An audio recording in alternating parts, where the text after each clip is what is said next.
what matters most to us typically comes from our values.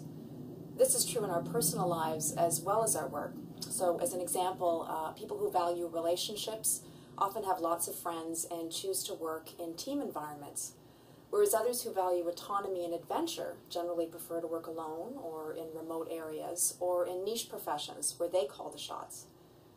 So knowing what matters to you and what you need in your work, whether it's time with others or time alone, goes a long way to helping you choose what kind of work and working conditions will make you the happiest and the best able to bring your talents and skills to the task at hand. The challenge for many of us, however, is that we're in careers, jobs, professions that don't feel like a choice.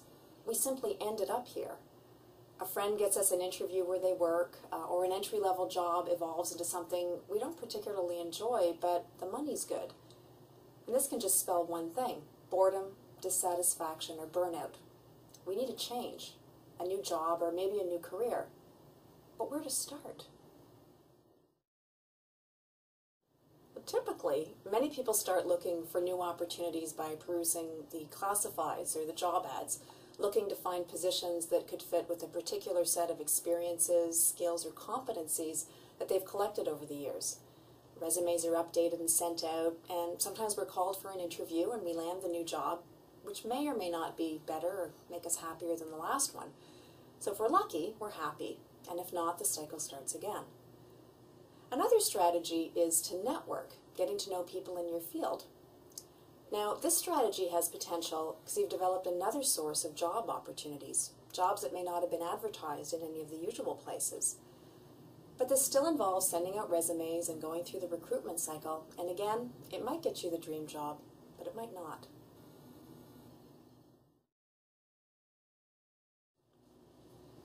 In my experience as a career transition coach, the best strategy is to start with the end in mind. So, if you want to be happy in your work, then start with knowing what makes you happy. Your values tell you this. Take the time to really understand your values. Ask yourself, what's really important? What makes you feel alive and engaged? Is it work-life balance, so you've got time with your family, or a feeling of making a difference in the lives of other people?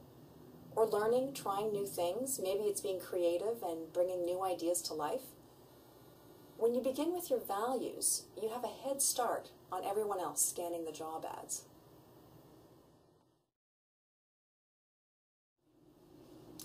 First of all, you start with self-awareness.